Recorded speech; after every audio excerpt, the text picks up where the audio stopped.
Starting. All right. Hey, everyone. This is Grandmaster Magesh Panchanathan. We have two chess masters, Taran and Roshan Idnani, with us, and we have our chess parent, Ravi Durba. Hey, The chess guys. non-master. Non. I know, right? Grandmaster, masters, and I'm you're I'm an NM too. okay, non-master. Non-master.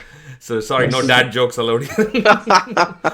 I told you I'm here for levity, so All right, guys. Say, Taran and Roshan, how are you? Good. Doing well, yeah. So, to just start with a little bit of a background, if I remember right, did I see you guys when you were 5 years old? Is that right? Or 6? I'm definitely sure it's either 5 or 6. The very first Yeah, time. it's. I think it's a little hazy for us too when we started, but it was definitely one of those ages. We started playing. I think when we were like 4.5, 5 years old, something like that. I don't know when we started classes, but that was kind of just we picked up a board randomly in our house and started just playing it and got into the game, which was great. I remember seeing you guys in Dean of Chess Yeah. in Branchburg, Yeah. right? That's the first time when I met them. Ravi, this is Dean of Chess. Dean Ippolito, an international master, had his academy there, and I used to work there. nice. So, and Okay. then they were so tiny. They're like... 5, 6 years old, you said, right? And yeah, that's the first time. I remember having conversations with your mom about your chess and what you're doing since that age. So, all right, I'm going to ask each one of you. I'll try to make this pointed. That way it's easier. So one at a time. So let's start with Taran. Taran, talk about the early days of chess. How did you get into it? How long, did it take for you to say, hey, this is what I'm going to do in the longer run? Yeah, absolutely. So, You're me as frozen, well, but actually. can you hear me better now? I can hear you better, but I think your video... Okay, now it's back. Yeah, better. Okay, yeah, I'm sorry. My Wi-Fi isn't too great where I'm staying at right now, but yeah, basically, we started when we were, I think, 4.5. Well, I think you're your breaking up. audio is also getting mangled up now. okay, maybe it'd be better if I go somewhere else.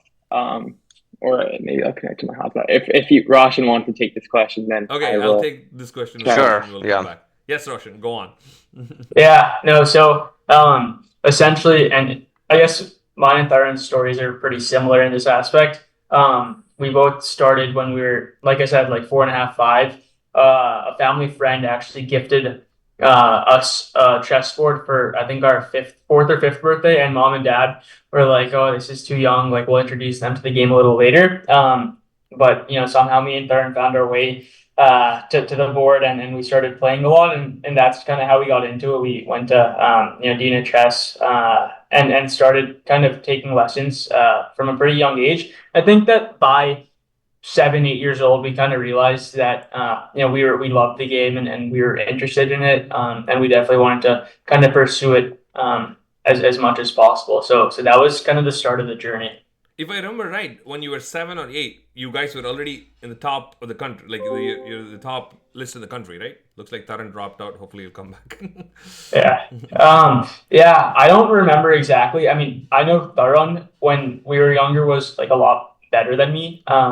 So he was like, I remember when he was like 7, 8, he was like winning a lot of stuff. We were like, I think we had progressed pretty fast, excuse me, from the time we had started. And I think that was kind of just a testament to, I guess, the coaching, and then also that by 8 years old, that was kind of when we realized like, okay, we're good at it. We kind of have a talent, so we might as well kind of stick to it and try our best. If I remember right, you guys were catching up back and forth. I don't remember just Taran being on the top. I know he would go up and then you would be a little behind and then you would catch up and go up or something like that, right? The sibling rivalry caught on, I suppose. Yeah, no, it's funny. We have this argument a bunch these days where we talk about like there are various phases in which one of us was like I think significantly stronger than the other. So that 7 to 9 phase it was Tharan probably, then like 10 to 12 it was me, and then it kind of settled down. And that's I think teenage years were when we were kind of very similar strength and bouncing back and forth. But yeah. Yeah. So again, to just make sure we all have we are on the same page. So Taran and Roshan are national masters, which is 2200 rating. When did you achieve this title? So for me, I think it was ninth or 10th grade of high school. 13 or 14, I think 14. Who won that race? Was it you or? I did, yeah. A huge, Yeah, everyone, yeah. that made me very happy for sure. But yeah. So how long before? So I'm pretty sure, Taran, you did it right away, right? Not too far behind, if I remember right. Yeah, I think it was maybe. He didn't feel right away, but I'm sure he did it right away. Yeah. No, it took a couple more weeks. But definitely was a little heartbroken. Obviously happy for Roshan, but in your life. Yeah, exactly. Yeah. Where you have to listen to Roshan go about how he's a master. Right. I definitely milked that to the furthest extent as possible. Perfect. So, as you're aware, the main reason we are doing this, video is we want people to know what your high school journey was. How you guys navigated through chess and college, and what school did you go to, and probably. So you gave me a little bit of a lead into this. So basically, around 9th or 10th grade, you're already a master. That's pretty good, right? So, what was there anything else? Were you guys doing tennis or something? I'm trying to remember. Was this only one activity? Maybe Taran, you can take this.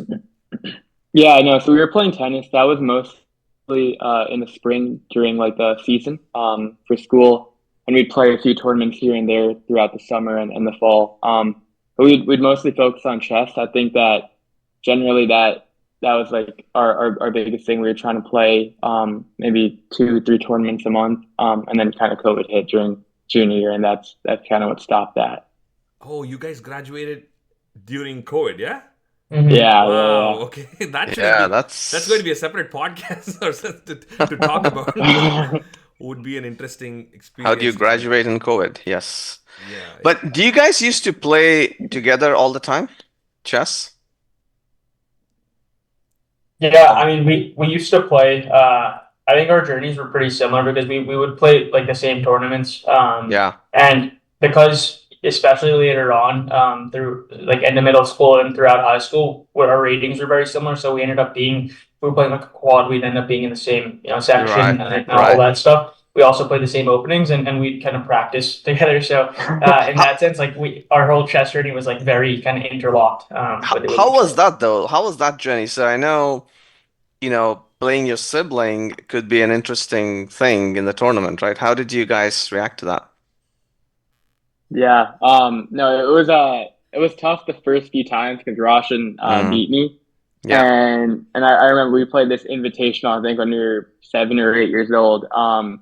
And it was online. It was like a round robin. And we play each other, and Roshan beats me, and I just start crying. Couldn't stop crying for the rest of the day. And my parents decided from then on that we would always draw, so that they didn't have to deal with that problem anymore. Really interesting. Yeah. And so from then on, every single game we played was a draw. And we agreed to it within maybe 2-3 moves. We didn't want this rivalry. is the earliest, sort of an agreement between masters, right? Master always draw each other. Family master agreement here. Yeah. By the way, Taran and Roshan are twins. So if it's right. I remember that it used to be. I mean, I can easily tell now, of course, I guess. But then I remember when you guys were younger, it was hard. It took me some time before I could start telling them apart. So their journeys have been very similar in what they've done. Also, it brought me a quick point when you said your openings. Arun would be kind of interested to see how your opening study went. So Arun was their one-on-one coach, Ravi. So nice. Yeah, okay, I know Coach Arun pretty well, so yeah. Yeah, and then I remember all these stories about how they learn these 25 move long variations, but somehow around move 7 or 8, it's already in a different direction. Yeah. Did being twins give you a distinct advantage where you could possess one another in the tournaments? I don't think they would see the advantage, yeah. Advantage, yeah. We were both normally playing, so it was tough to kind of. That's true. Yeah, both of you are playing.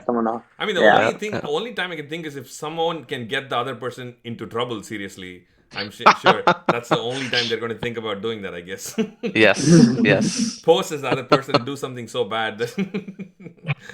Yeah. All right, so Okay, so great. So you guys did your, got the master title, and you were doing your tournaments regularly, and tennis a little bit on the side, right? So how was your high school? How competitive was it? How was that? Maybe Roshan, you can take this. Yeah. I think high school was definitely an interesting experience.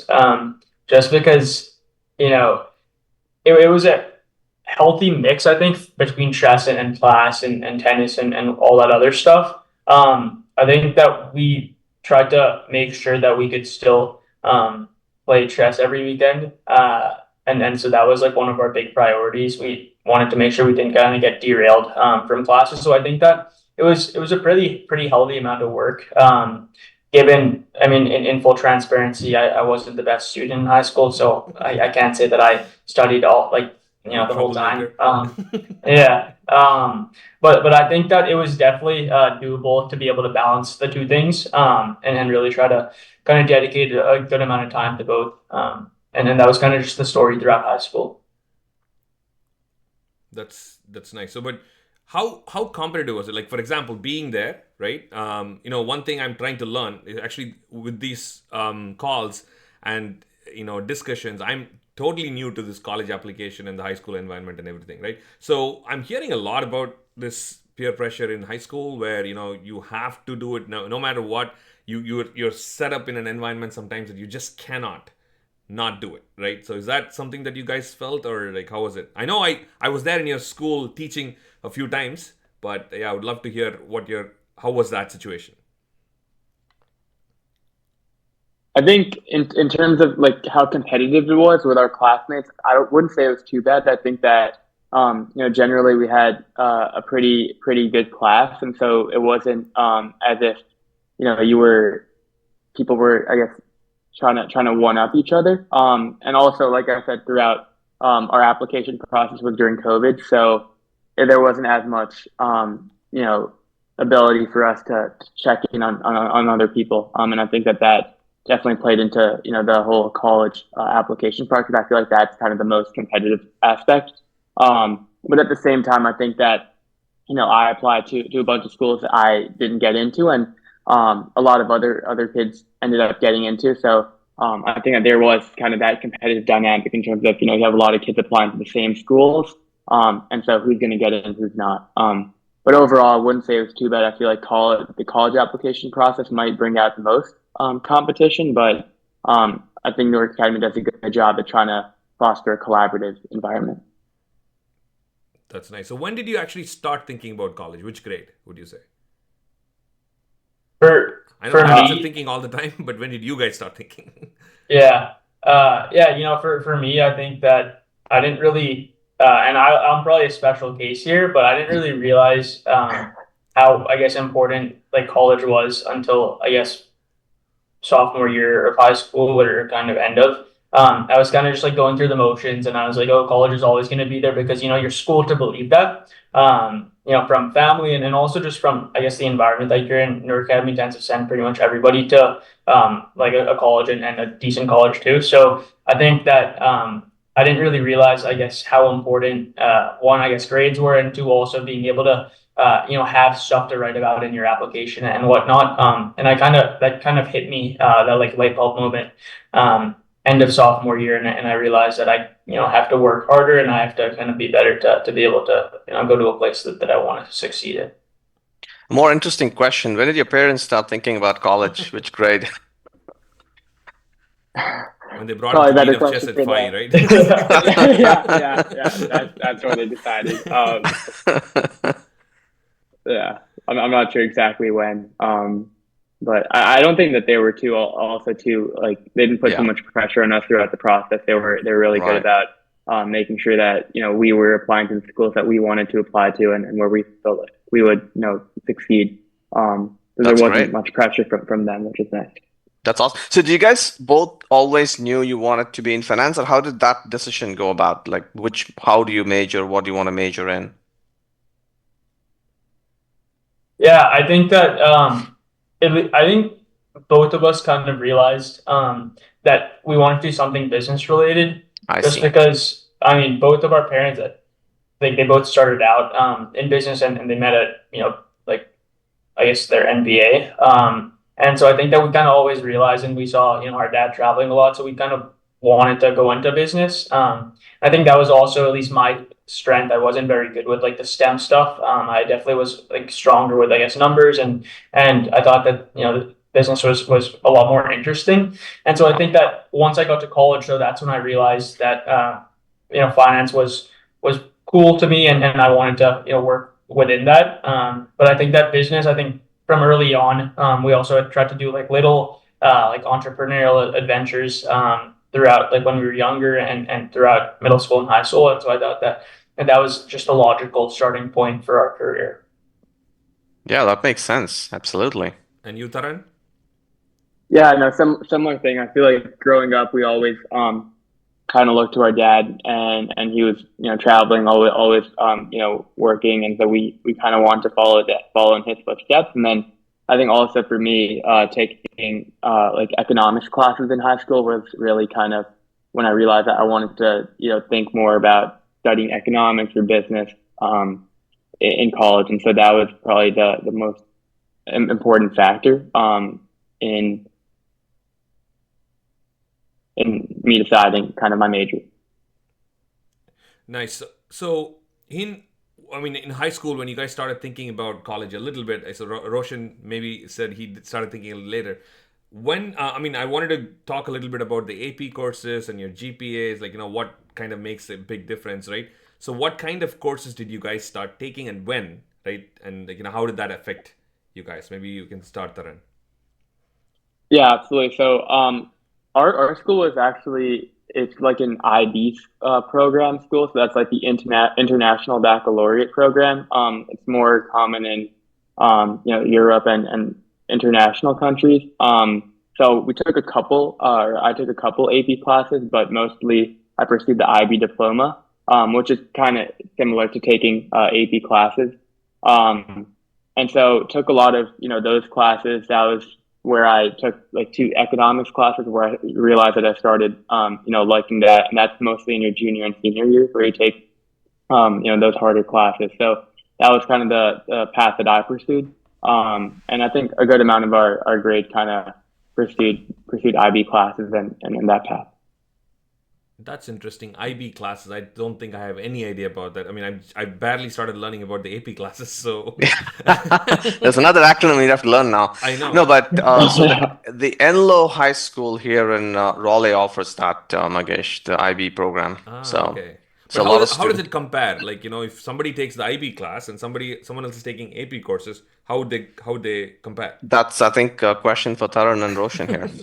It's pretty apples to apples. I think that in the GPA system, they're weighted the same. So from what I remember, what if you're taking like an AP class, then whatever your grade is, it's like plus 0.4 because you're taking that honors class, and that's the same way for IB. So they're looked at in the same light in that sense. And you can kind of say, oh, like I took X amount of IBs. It's pretty similar to saying I took X amount of APs.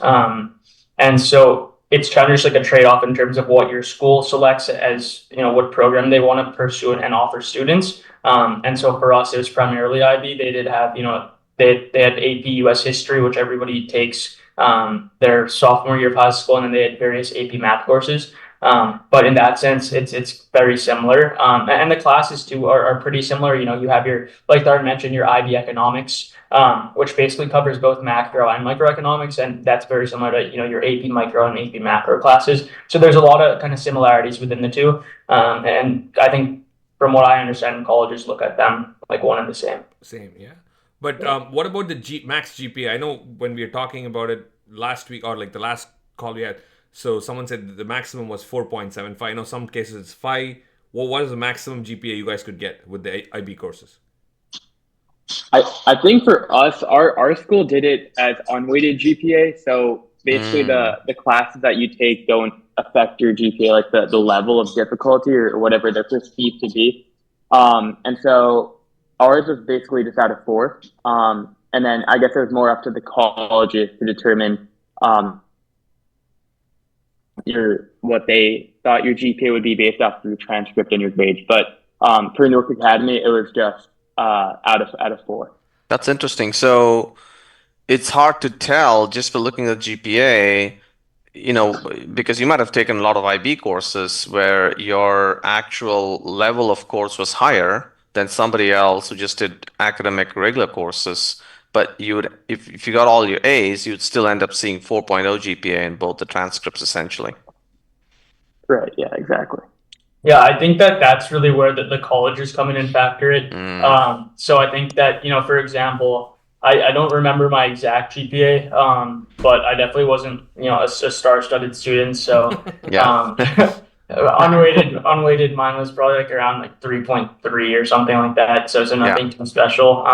Essentially, that's like a lot of B pluses and stuff like that. So like I said, wasn't the best student in high school, but I think that in that sense, that's where colleges really, it's up to them, and they look at resumes very similarly. And so they're gonna, just inherently see, oh, if you take 10 IBs or APs and you still have the same GPA as somebody that's taken 2 IBs or APs, I mean, you're inherently just a more qualified student from, I guess, a GPA resume perspective. And so I think that that's where colleges really value it. So I think that everybody that we've talked to, and even in hindsight, I think everybody just recommends taking, the harder classes, just because they're viewed upon favorably throughout the application process. I see. So even though you don't actually get a higher weighted GPA, they're still viewed as you've taken the most rigorous coursework in your school, so you would actually get more weight, subjectively at least, during the application process. So how did chess play a role in your application? Or did it? Yeah, no, it definitely did. I think that our application was kind of at the point in time where chess started to gain a lot more popularity. And that was during COVID, so the Queen's Gambit came out, people started transitioning to chess.com, Lee Chess. And so I think that it was at that stage where people were starting to get to know chess more, but I don't think it had as much of an impact as it would, if we applied today. Because chess is more popular now. Yeah, and that's my opinion. I'm not sure exactly how true that is, but I think that we definitely, like, I wrote essays about chess and my experiences playing chess. Obviously, had some of the titles that I won and all that on my applications, but I would say that I tried to focus more on the experiences that I had playing tournaments, the different places that I traveled, the people that I met, things like that, rather than specific accolades. So you guys, I'm trying to recollect, you did win the national grade level championship at some point, or definitely top 3 or top 5, right? Yeah, I did one set in 3rd grade, but it was all downhill from there. Well, once you peaked too early on. Peaked too early on it. you took the words out of my mouth. Yeah, no, but kind of building on what Taran said there. And I guess, answering your question, we made sure that chess was, I mean, just given that it was kind of the forefront of our life for, so many years, we made sure that that was our, I guess, talking point throughout our application. So my main essay was written on that. And then, throughout the Common App, you get, I think, 10 activities where you're able to list, your top extracurriculars. I think chess made up maybe 3 or 4 of those and in the top as well. So whether that was, our chess playing career, whether that was we on the side, we tried to, teach chess to like little kids when we could. So there was that, as well as, we tried to volunteer at like, there's the Westfield Chess Club in Jersey. And so we tried to volunteer as like assistant tournament directors. And so those activities we tried to really highlight just because, one, we were proud of, I guess, our chess journey, but also, that was something to really focus on in terms of, I guess, being able to, one, go in depth in a specific, I guess, theme, but also being able to, like Taran said, highlight throughout the essay, like, here's what I did in chess and here's like the tangible results, but also here's what I learned throughout and how that's going to affect, my journey throughout college and onwards. So we tried to really highlight a mix of both of those throughout our application. That's great. In comparison with other sports, Taran and Roshan, how do you do you sort of see people who play other sports other than chess, say swimming or tennis?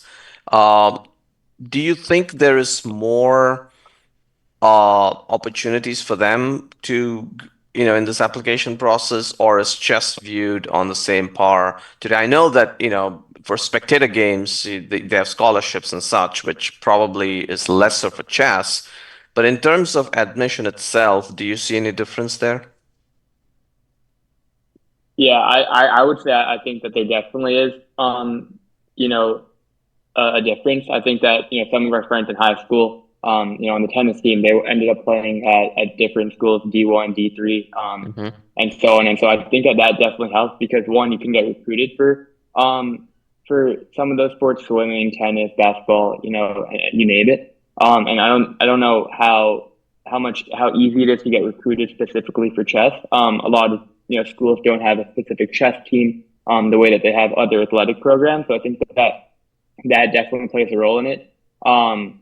But in terms of, as I said, popularity and everything, I think chess is picking up. And so while it's not as popular as your soccer, your tennis Right. of the world, I think that it definitely is on the right path. So that is good at least. If I can add to that really quick, Yeah. one thing, like my thought process, I guess just building on what Taran said at the end there, I think that a lot of the times, like these college counselors and whoever's reading your application from the university you're applying to, they're just like skimming over it. They have thousands of applications they got to do, so they're gonna recognize, oh, like, are you a top ranked tennis player or whatever, and they'll recognize the value of that over when we were applying. Chess wasn't as well known, so they'll recognize, oh, are you an IM, are you a GM, but they won't recognize, oh, like, what is a 2000? They won't understand that. Now, as it's picking up steam, I think that it's getting closer and closer to that same kind of level of par. I think that people are understanding, here's what a rating in chess means, and here's kind of the level that's correlated with that. So I think that ever since we applied, as it gets more popularity, I think that people start to understand, I guess, the weight and the toughness that it takes to, I guess, reach whatever ranking that you're Yeah. applying for. So I think that it's only gonna gain more steam and help out more in terms of, I guess, the face value of your extracurricular application.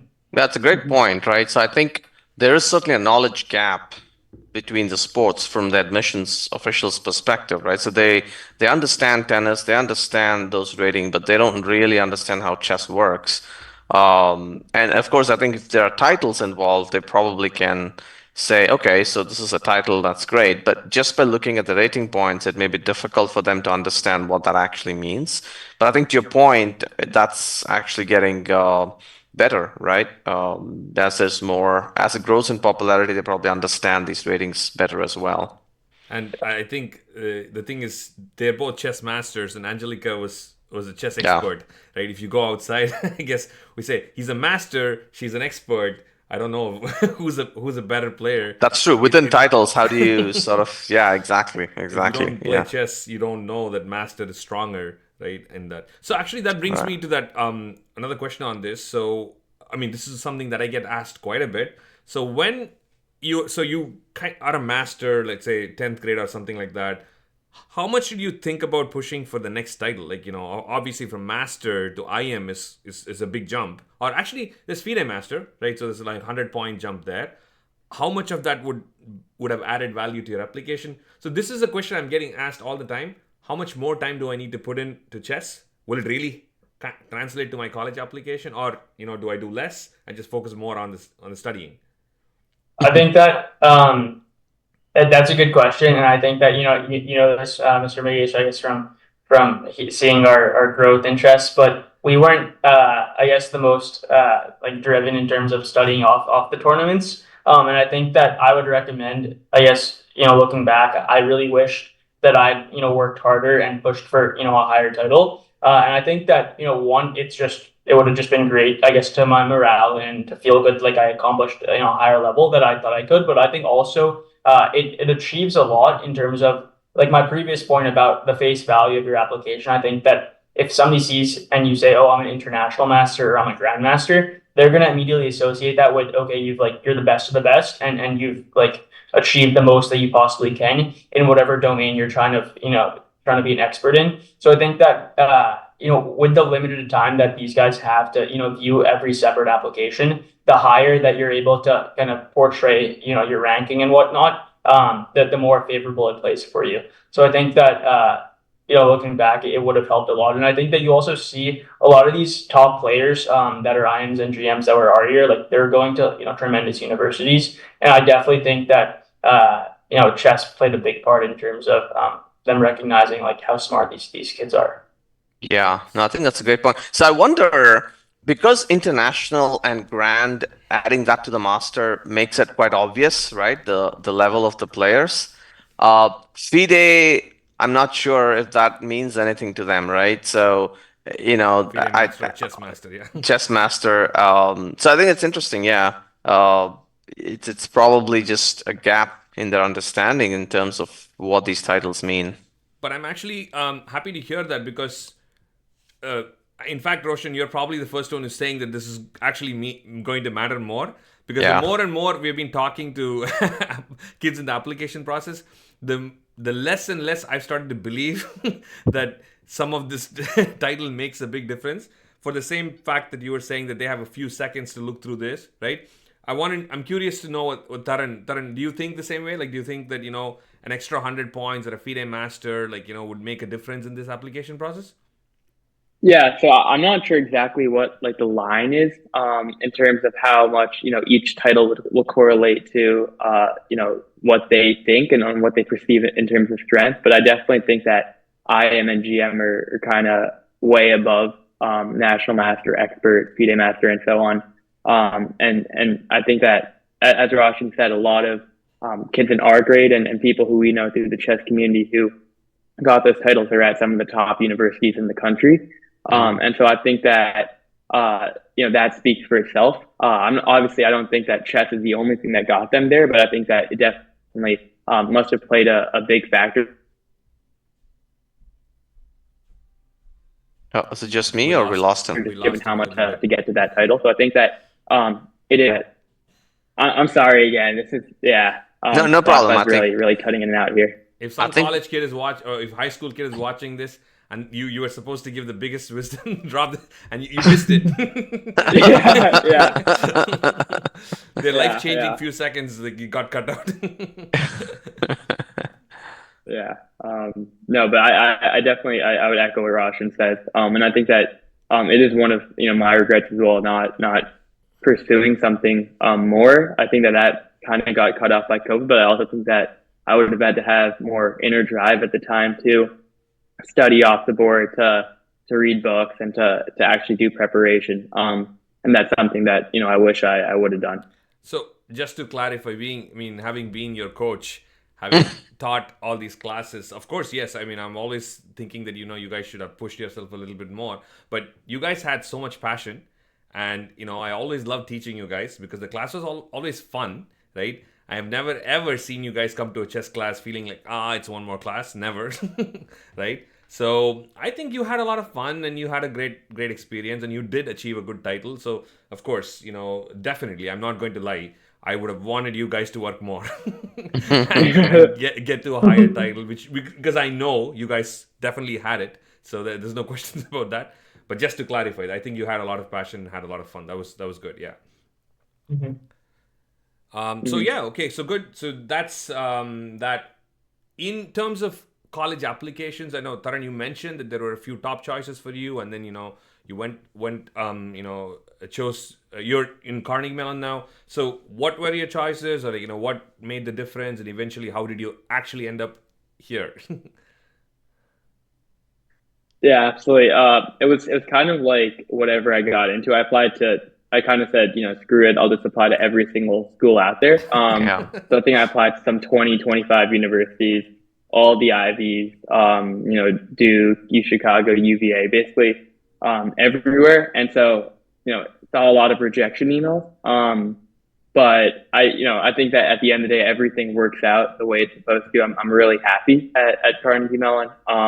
Feel like I've had a great experience so far. I learned a lot. And so I think that the college process is, set to be, one of the most defining moments of your life. And I think it is. But at the end of the day, I think that things work out, the way they're supposed to. So I think that at the time it might be, super, super, sad and super frustrating if you're not going to get into, your dream school or anything. But at the end of the day, and once you're done with college, you'll kind of realize things are for the best.